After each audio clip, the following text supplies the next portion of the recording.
Bonjour à toutes et à tous, ravi de vous retrouver dans Les Engagés sur Télé Sud pour un nouveau numéro. Et bien pour ce nouveau numéro, vous savez quoi, j'ai le grand plaisir de recevoir une ancienne journaliste présentatrice du PAF, Elisabeth Chungui, qui incarne la Fondation Orange. C'est parti, générique.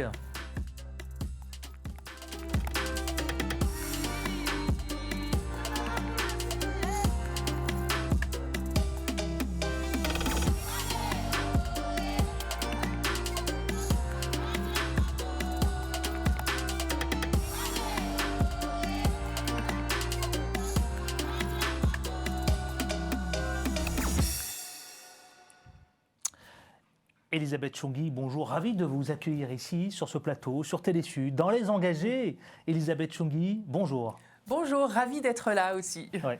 Écoutez, merci Elisabeth Chungui, vous êtes la présidente de la Fondation Orange, mais également vous avez 2 casquettes, 3 casquettes même d'ailleurs, 3. Vous êtes directrice exécutive au sein du groupe Orange, et vous êtes en charge aussi de la diversité, de la solidarité et de l'environnement. Vous arrêtez jamais ? Absolument. Madame la Présidente, j'ai 3 casquettes, mais je n'ai pas encore la grosse tête, rassurez-vous. Ouais. Mais c'est une mission formidable que le patron du groupe Orange, Stéphane Richard, m'a confiée il y a bientôt 16 mois, parce que ces sujets de responsabilité sociétale qui avant étaient considérés par les entreprises comme à côté, n'étant pas au cœur des enjeux business, aujourd'hui ces enjeux le sont. Nous devons tous œuvrer pour lutter contre le réchauffement climatique, et ça pèse sur les stratégies aujourd'hui des groupes. Et puis chez Orange, nous devons aussi œuvrer pour favoriser l'inclusion numérique et bien entendu la diversité, l'égalité des chances, l'inclusion. Et donc j'ai le bonheur de piloter ces sujets avec une équipe très motivée pour le groupe Orange. Vous êtes ancienne journaliste, présentatrice du PAF, donc en télé. Ça vous manque pas parfois ? Écoutez, j'ai eu plus de 20 ans d'une carrière extraordinaire à la télévision. Évidemment, oui, on connaît votre carrière, oui. Oui, mais j'ai eu le bonheur, j'avais choisi ce métier parce que j'avais envie de faire bouger les lignes sur des sujets qui me tiennent à cœur, l'image de l'Afrique par exemple, et je suis très heureuse de voir que Télé Sud prend ce relais-là, parce que moi je me suis toujours attachée à vouloir montrer une vision positive du continent tout au long de ma carrière. Mais pour vous répondre, non, mon métier de journaliste ne me manque pas, parce que en étant au sommet de grandes entreprises comme le groupe Orange, il y a une capacité d'action sur les sujets qui me tiennent à cœur qui est phénoménale. Donc j'adore la télé, mais ça ne me manque pas. Je la regarde maintenant. Vous la regardez désormais. Eh bien, Elisabeth Chungui, Madame la Présidente de la Fondation Orange, eh bien, ce que je vous propose, c'est en 3 parties de parler de l'actualité de votre fondation. Ensuite, après, on tentera de mieux vous connaître, parce que ceux qui passent par ici, par Les Engagés, eh bien, on essaie de voir aussi d'où vient cette fibre, cette sensibilité, comment elle émerge. Et puis, on parlera de votre Fondation Orange, bien sûr, évidemment. Tout de suite, ce que je vous propose, ma chère Elisabeth Chungui, eh bien, c'est de démarrer avec l'actu. C'est parti, jingle.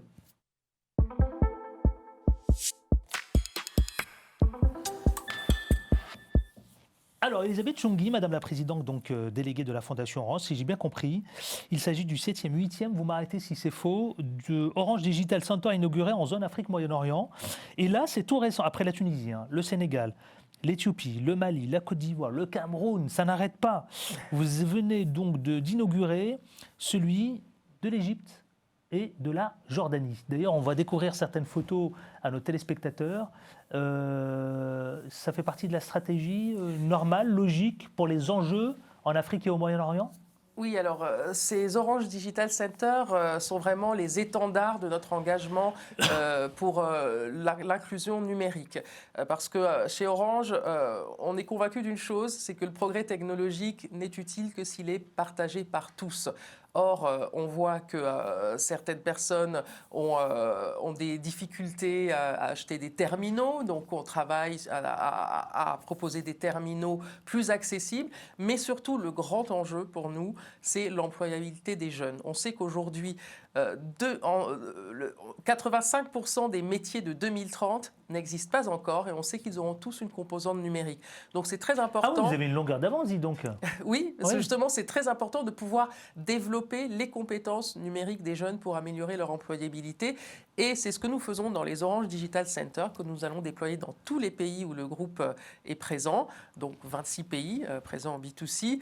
Un Orange Digital Center, en 3 mots, c'est quoi? C'est une école de code, c'est un Fab Lab solidaire, c'est-à-dire un lieu pour développer la fabrication numérique, un accélérateur de start-up et un incubateur et une possibilité d'avoir accès au fonds d'Orange Venture. Donc votre fondation, si j'ai bien compris, Madame la Présidente, accompagne, favorise l'entrepreneuriat des jeunes en Afrique et au Moyen-Orient. Elle favorise l'employabilité des jeunes, absolument, en développant les compétences numériques. C'est très important. Ce sont des formations gratuites qu'on dispense dans les Fab Labs solidaires, notamment. Et c'est formidable les résultats qu'on peut voir dans certains pays. Dans certains pays, 9 jeunes sur 10 qui suivent nos formations trouvent un emploi directement à la sortie. Comment c'est accueilli par les jeunes, justement, sur place? On a beaucoup de candidatures, donc à la fois c'est très bien accueilli par les jeunes, à la fois aussi on s'inscrit, on est venu rajouter une brique dans les écosystèmes autour du numérique dans les pays où nous opérons. Donc c'est vraiment le cœur aujourd'hui de la Fondation, c'est vraiment d'aller chercher les plus exclus du numérique, les jeunes exclus du numérique, les femmes aussi, c'est très important. J'ai vu, effectivement, c'est un sujet qui vous tient à cœur, notamment les femmes. Oui, c'est un sujet qui me tient à cœur parce que les femmes représentent la moitié de l'humanité. On voit bien encore toutes les discriminations à tous les niveaux qui persistent. Il y a le combat pour l'autonomisation des femmes et c'est ce que nous faisons. Nous accompagnons ce combat dans nos maisons digitales où nous formons là exclusivement les femmes en rupture d'emploi, sans diplôme parfois. Nous les formons aux outils numériques pour qu'elles puissent à la clé développer leur petit commerce et puis grandir petit à petit. Donc, si j'ai bien compris, Elisabeth Chongui, en gros, Orange, votre fondation notamment, que vous incarnez, a pour ambition, clairement, de contribuer au développement socio-économique en Afrique et au Moyen-Orient. Absolument, c'est vraiment... Autant dire que vous êtes en avance, là, vous êtes un peu précurseur sur le continent, sur ces 2 continents.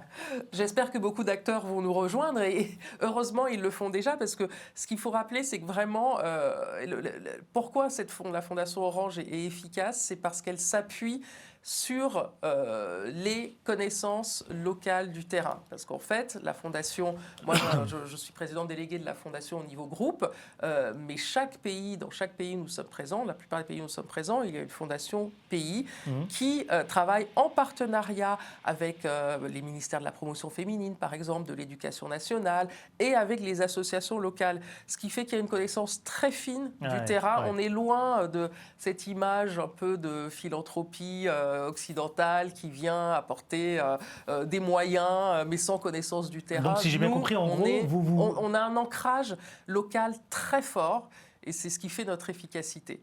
En un mot, c'est quoi? C'est une entreprise citoyenne? Oui, je pense que en tout cas, Orange est une entreprise responsable, responsable parce que nous souhaitons que notre activité puisse avoir un impact positif sur les populations locales. Donc responsable et citoyenne, oui. J'ai vu que vous êtes déterminé, en tout cas, à vous mobiliser pour faire du numérique une innovation du positif. Mais ça veut dire quoi une innovation positive, Madame la Présidente? Une innovation positive, c'est vraiment ce qu'on voit dans les startups que nous accompagnons dans les Orange Digital Center, c'est que on voit que tous les projets qui sont portés par les jeunes femmes, viennent répondre à chaque fois à des besoins locaux. Je prends un exemple. On a accompagné un start-upper au Cameroun qui a mis au point une couveuse qui fonctionne à des températures tropicales, qui est vraiment adaptée au climat local et qui fonctionne avec très peu d'énergie, d'électricité. Ça, c'est un exemple. On a accompagné une start-upeuse à Bamako, au Mali, qui a mis en place une société de transport en moto, mais sécurisée avec des chauffeurs qui ont leur permis, qui ont une couverture sociale. Il y a également des femmes chauffeurs de ces taxis-motos parce que certaines femmes se sentent plus à l'aise pour être conduites par d'autres femmes. Enfin voilà. Donc à chaque fois, c'est ça, c'est accompagner des projets à impact positif sur la société parce qu'ils répondent à des besoins localement. Ce que je vous propose, et je propose aussi à nos téléspectateurs, c'est de vous découvrir, vous. C'est vrai que vous vous délivrez rarement, y compris dans les médias. Pour quelle raison ? Parce que quand Très peu, en tout cas, très parce que peu. quand j'étais journaliste, je délivrais l'information. Je n'étais pas au centre, je n'étais qu'une passeuse. Donc Eh bien, voilà. ce que je vous propose, Elisabeth Chongui, c'est de mieux vous découvrir, justement, même si on vous connaît. Vous avez écrit une série d'ouvrages, parce que vous êtes aussi écrivaine. Vous êtes réalisatrice de documentaires. Vous en avez fait un autour de l'autisme. On va en parler. Tout de suite, ce que je vous propose, c'est de découvrir la présidente déléguée de la Fondation Orange, Elisabeth Chongui, sous la forme de portraits. Jingle.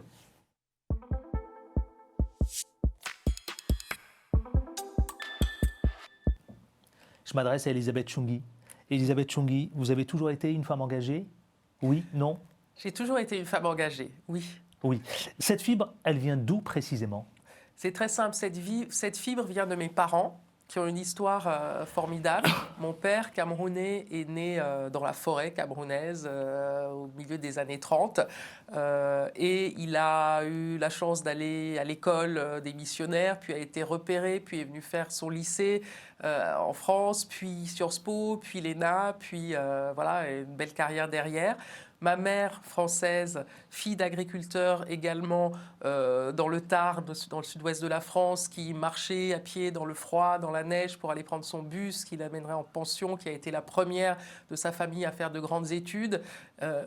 Toute leur vie, ils ont eu à cœur de redistribuer. J'ai grandi avec des cousins à Yaoundé, à qui mes parents payaient l'école, le gîte, le couvert, pour essayer de leur donner la chance qu'eux avaient eue. Et donc, moi, j'ai toujours grandi dans l'idée qu'il fallait donner de soi, qu'il fallait, quand la vie vous favorise, et c'est le cas, qu'il fallait aider à son tour les moins favorisés. Voilà, exactement. Le donner et le recevoir. Justement, vous tenez ça, je l'ai bien compris, de vos parents, de votre mère, de votre père. Est-ce qu'il y a une personnalité dans le monde qui, plus jeune bien sûr, vous a frappé, vous a interpellé, vous a évidemment subjugué parce qu'elle incarnait quelque chose? Évidemment, ce sont les héros de la liberté et de la révolte qui m'ont inspiré aussi. C'est Nelson Mandela, c'est Rosa Parks, c'est Martin Luther King. Que des figures, effectivement. Oui, oui, mais toutes ces figures, à un moment, se sont élevées contre l'injustice. Et voilà, et c'est ça. Mon moteur, finalement, c'est vraiment lutter contre les injustices, réparer l'injustice. Est-ce qu'il y a des causes, des combats où vous êtes plus sensible, où vous avez une sensibilité évidemment beaucoup plus prononcée que d'autres? Est-ce qu'il y en a une? La cause des femmes, sans hésitation, parce qu'à tous les niveaux, c'est toujours plus compliqué d'être une femme que d'être un homme. On voit bien que, si on prend par exemple, ne serait-ce que le numérique qui est aujourd'hui dans mon domaine, les femmes utilisent moins Internet que les hommes, parce que souvent elles ont moins de ressources. Numérique. Voilà, l'illettrisme numérique. Mais déjà, ça commence par l'autonomie, ça commence par toutes ces petites filles qui ne peuvent pas aller à l'école dans certains pays d'Afrique parce qu'elles sont de corvée d'eau. Donc c'est pour ça notamment qu'un des programmes de la Fondation Orange qui me tient à cœur, ce sont les villages Orange qui accompagnent aujourd'hui 500 000 bénéficiaires dans une dizaine de pays. Parce que s'il y a un puits, les filles peuvent aller à l'école. Et en fait, le plafond de verre existe à tous les niveaux. Donc même la féminisation des instances dirigeantes, c'est un sujet. Aujourd'hui, il y a une loi qui est passée en France, et heureusement qu'elle est passée, parce qu'à un moment, il n'y a que la loi pour faire bouger, arriver à faire bouger les lignes. Regardez la parité en politique. On a reçu Elisabeth Moreno, effectivement, elle nous en a parlé ici, Madame la Ministre, effectivement. Et tous ces sujets, on va en parler parce que vous, c'est des chantiers évidemment, que vous incarnez dans la Fondation Orange. Pour mieux vous connaître encore, en France, 700 000 personnes sont atteintes d'autisme et je sais que c'est un sujet qui vous est cher parce que vous avez un enfant qui s'appelle Alexandre, qui a 12 ans, qui est autiste et vous avez décidé de poser ça sous la forme d'un ouvrage, mais également aussi sous la forme d'un documentaire. Pour quelle raison, Elisabeth Chongui? C'est aussi une des causes que vous portez, me oui, semble-t-il. c'est une des causes que je porte. Pourquoi? Parce que... C'est votre combat même, j'ai envie de vous dire. Oui, c'est un de mes combats. C'est un de vos combats. Pourquoi ce film et ce livre? Parce que la France, qui est quand même un des pays les plus industrialisés au monde, la France accuse un retard considérable dans la prise en charge des personnes autistes. Or, donc, les enfants sont diagnostiqués trop tard, alors que la prise en charge scolaire est obligatoire. Combien d'enfants autistes sont sont déscolarisés. Et voilà, et ce sont des personnes qu'on met sur le bord de la route dès le début, avec une sentence dont tu n'es pas apte à être dans cette société, alors que voilà, c'est faux. La réalité nous prouve le contraire. C'est que des enfants bien diagnostiqués, bien pris en charge à l'école, peuvent faire des progrès considérables et travailler même. Alors on parle de troubles du spectre autistique parce qu'il y a beaucoup de degrés, mais les autistes, certaines personnes autistes ont des compétences que nous n'avons pas dans le domaine de la data, du cloud, de la cybersécurité par exemple. Et aujourd'hui, ce combat personnel rejoint celui de la Fondation Orange qui a 30 ans d'expertise sur le terrain de l'accompagnement des personnes autistes. Mais depuis mon arrivée, j'ai souhaité mettre cette expertise au service de la diversité au sein du groupe, puisque j'ai lancé un programme qui s'appelle Neuroteam et qui vise à accueillir plus de collaborateurs autistes dans les métiers où nous, on a besoin d'eux. On a des métiers pénuriques. C'est très difficile de trouver des jeunes dans les domaines de la cybersécurité. Donc, on est en train d'aller chercher ces jeunes avec autisme, de les accompagner pour que leur intégration en milieu professionnel chez nous se passe le mieux possible. Donc voilà, c'est toujours, au final, chacun a sa différence et chacun a sa pierre à apporter à une société plus juste, et les personnes autistes aussi. Et les personnes autistes aussi, on va parler, si vous voulez bien. Justement, vous me permettez une belle transition, puisque vous avez parlé de la fondation, de l'autisme, on va parler de votre fondation. Donc, la fondation Orange, c'est parti, générique tout de suite, c'est la découverte de la fondation Orange.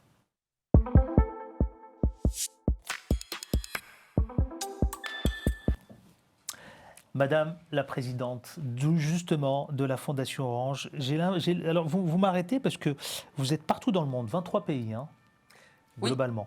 23 pays, 320 maisons digitales. Donc notre programme pour accompagner les femmes éloignées du numérique. Absolument. J'ai vu justement plus de 40 000 femmes formées depuis 2015, mais c'est énorme. Puisque le sujet des femmes, effectivement... alors, aujourd'hui, si on doit décrire la Fondation Orange, qu'est-ce qu'elle représente, la Fondation Orange, aujourd'hui dans le monde, et à la fois avec les moyens humains et les moyens financiers?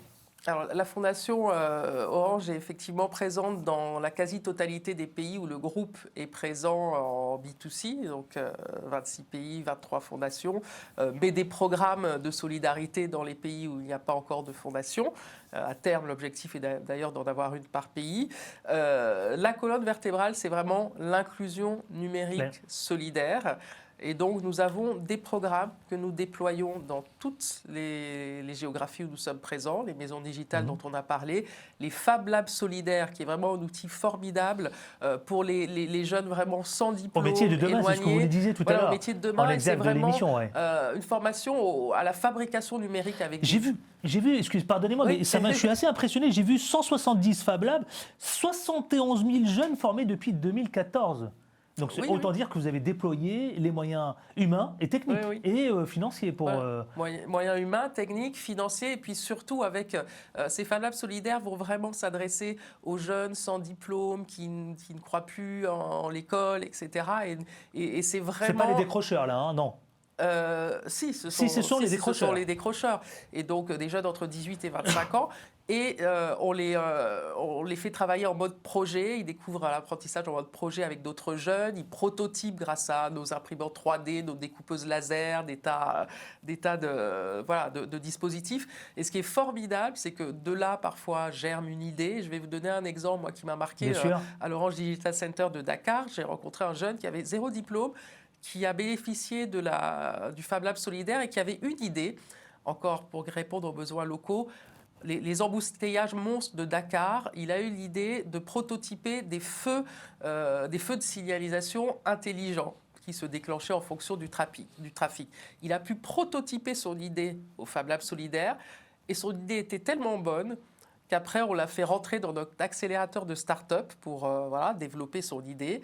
Et quand je suis allée lui rendre visite, il passait à la phase d'expérimentation avec la mairie de Dakar. Bravo. Donc un jeune qui avait 0 diplôme, Comme quand quoi. il est arrivé au Fab Lab solidaire. Comme quoi, tout est possible avec le bon accompagnement. Et bien, ce que je vous propose, Elisabeth Choungui, Madame la Présidente, c'est de proposer à nos téléspectateurs une petite vidéo qui plante le décor justement de ces jeunes apprentis, mais notamment au métier de demain, Ibrahim, qu'on va découvrir justement sous la forme de ces Fab Labs. Tout de suite, c'est ce que je vous propose de regarder. On se retrouve tout de suite après. J'ai eu 14 ans. J'ai fait la 3e année. J'ai étudié en beaucoup de leçons. J'ai étudié en grammaire, sciences d'observation, histoire, géographie, et calcul écrit, géométrie. En classe. C'est 2015 que le tablette est venu ici. J'ai 2 ans. C'est les enseignants qui ici qui m'ont montré. Vous allez saisir le texte là dans les tablettes. J'allume, si je rentre dans le paramètre, je fais beaucoup de leçons, calcul, histoire, géographie. Dans les classes, les autres qui sont là-bas, qui n'ont pas bien d'expérience. Pour que si je connais, lui ne pas connaît, je peux te montrer, c'est comme ça, rentre, c'est ici, tous ici, c'est comme ça. Appuie sur A. Si la tablette est dans la classe, je peux lire, je peux parler, je peux comprendre.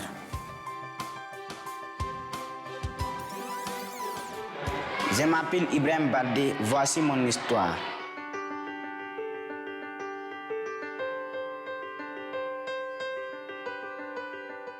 Justement, Madame la Présidente, précisons à celles et ceux qui viennent de découvrir cette vidéo, ça c'est l'école numérique.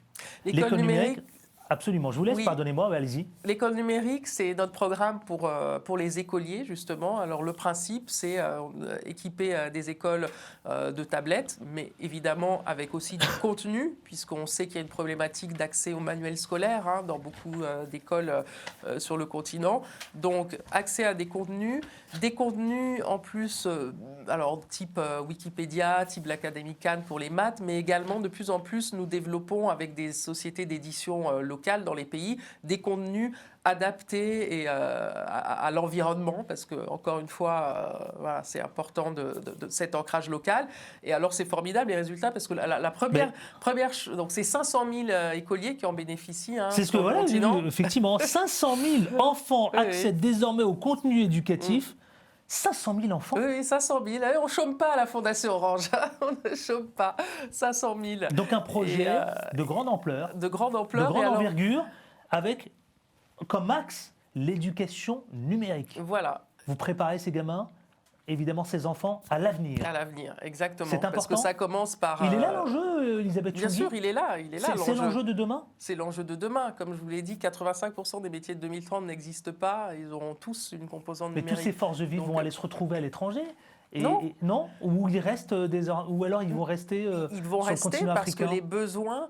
C'est simple, on estime l'Afrique en 2030 a besoin de 230 millions d'emplois supplémentaires Ouais, formés effectivement. avec des compétences numériques pour soutenir son développement. Donc non, tous ces jeunes Donc que ils vont nous pas se formons, barrer. ils vont pas se barrer. Ils vont pas se C'est barrer. tout l'intérêt du système. Non, mais c'est bien Si de je le dire, reviens, c'est bien de le non, mais dire. c'est très important. Parce que l'Orange Digital Center, par exemple, pourquoi on a ces taux de réussite en Tunisie aussi 9, alors là on parle des diplômés d'universités académiques à qui nous dispensons des formations de 6 mois à certains métiers du cloud, etc. Ils trouvent tout de suite du travail à la sortie de cette formation parce que nous dessinons ces formations en tenant compte des besoins oui. des entreprises locales. Donc ces jeunes, ils restent, c'est important de le dire. Non mais c'est important de le dire, ils ne se barrent pas. Non. Contrairement, ces jeunes évidemment, trouvent un emploi Donc cette manne, dans leur ville, dans leur cette manne pays. servira évidemment à faire grandir l'Afrique. Absolument. Oui, Cette oui. force, justement. Donc, vous préparez les nouveaux métiers de demain. C'est vachement intéressant. Moi, j'avoue, je suis assez subjugué par ce que vous faites.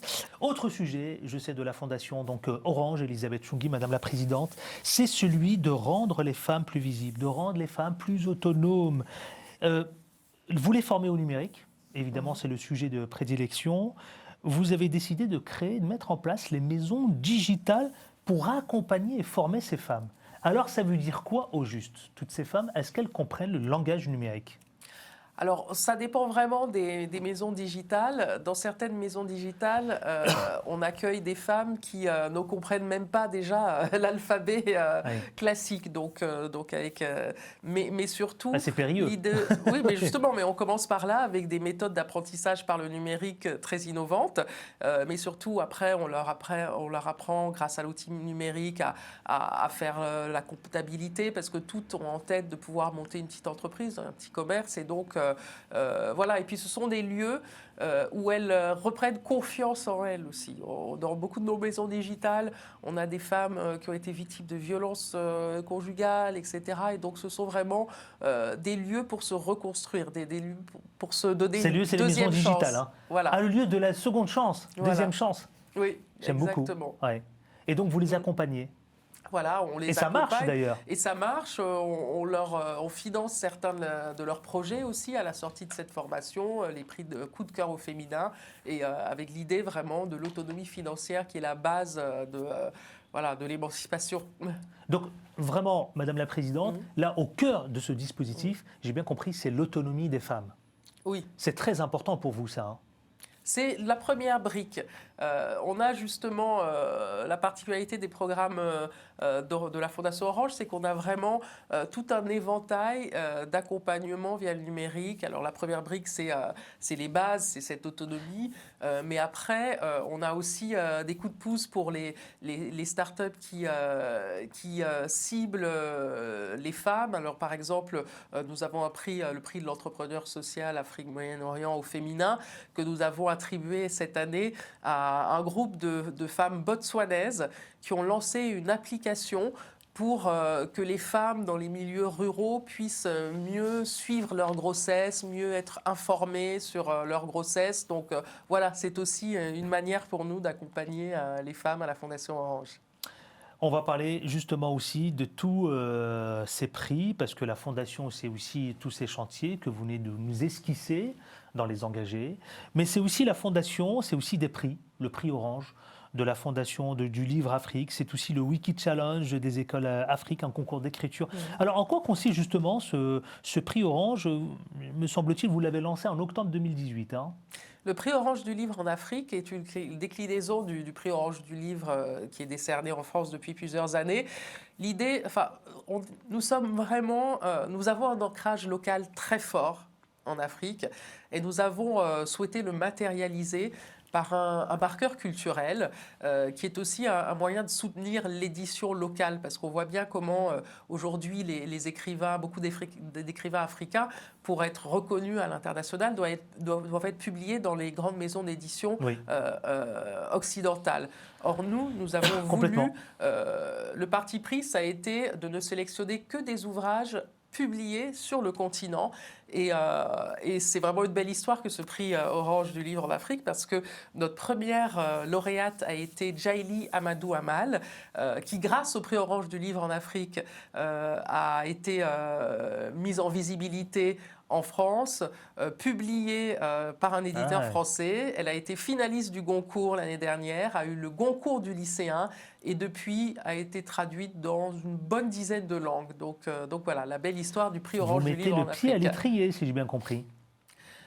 Nous mettons en visibilité les talents du continent africain. Donc vous voyez, finalement, il y a un fil conducteur entre mon métier d'avant et la Fondation Orange. C'est toujours l'Afrique au cœur et cette Afrique positive et cette Afrique des solutions qu'on veut accompagner. Là, on n'est plus du tout dans l'ère numérique, on n'est plus du tout dans les métiers de demain. Là, c'est vraiment l'accompagnement. C'est l'inspiration. Moi, je crois aussi à la force des rôles modèles. Djaïli Amadou Amal, elle a une association Femmes du Sahel. Elle fait des conférences aujourd'hui dans le monde entier depuis le prix Orange du Livre Afrique et le Goncourt des lycéens.